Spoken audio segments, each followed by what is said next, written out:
Nucleus Robert brown ने 1831 में हमारे लिए डिस्कवर किया कि डिस्क्रीट यूनिट जो है साइटोप्लाज्म में एक प्रोमिनेंट बॉडी के तौर पर ये मौजूद है। एक प्रोमिनेंट बॉडी के तौर पर प्रेजेंट होता है न्यूक्लियस जो है वो तमाम यूकैरियोटिक ऑर्गेनिजम्स में। इनकी तादाद की बिना पर सेल्स जो हैं वो हो सकते हैं मोनोन्यूक्लिएट, बाईन्यूक्लिएट और मल्टीन्यूक्लिएट, अगर एक दो या काफ़ी सारे मौजूद हों न्यूक्लियाई।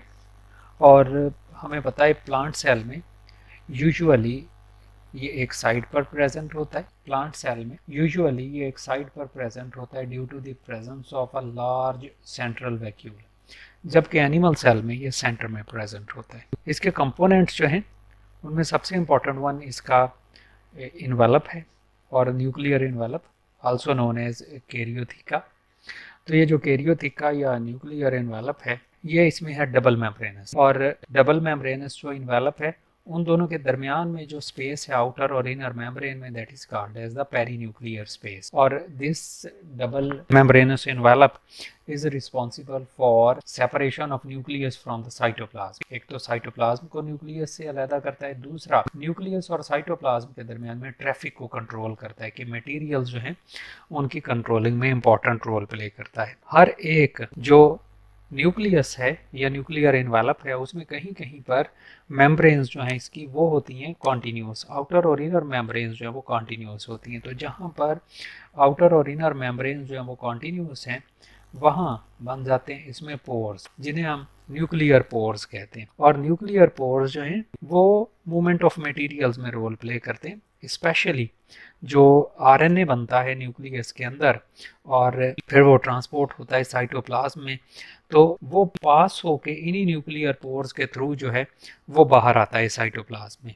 और न्यूक्लियर पोर्स की तादाद जो है किसी भी न्यूक्लियस में वो करती है वेरी। ये 3-4 भी हो सकते हैं डिफ्रेंशिएटेड सेल में, 30,000 से 40,000 भी हो सकते हैं जैसे एम्फीबियन एग है।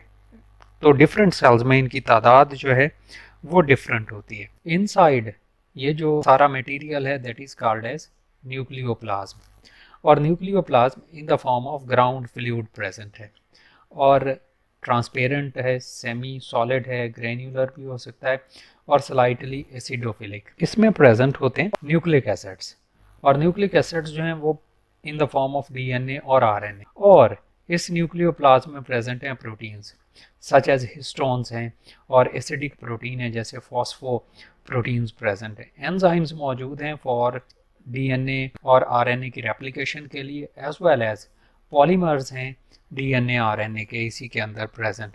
लिपिड्स जो हैं वो भी प्रेजेंट हैं but they are in very small amount. Minerals phosphorus such as potassium, sodium, calcium, magnesium etcetera भी इसी न्यूक्लियोप्लाज्म में प्रेजेंट होते हैं। और इम्पॉर्टेंट और डिस्क्रीट बॉडी जो न्यूक्लियस में प्रेजेंट है दैट इज द न्यूक्लियोलस, जैसे ये यहाँ पर हमें नज़र आ रहा है। तो ये एक या एक से ज़्यादा हो सकती हैं और स्फेरिकल बॉडीज़ होती हैं, नॉन मेम्ब्रेनस होती हैं।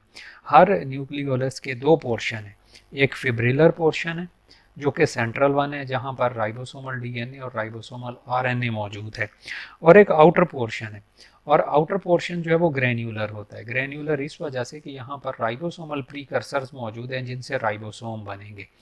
तो nucleolus is responsible for the synthesis of ribosomes and the storage of RNS. तो ये थोड़ा ओवरव्यू है अबाउट द न्यूक्लियस। क्रोमोसोम्स और क्रोमेटिन मटेरियल हम नेक्स्ट लेक्चर में डिस्कस करेंगे इंशाल्लाह।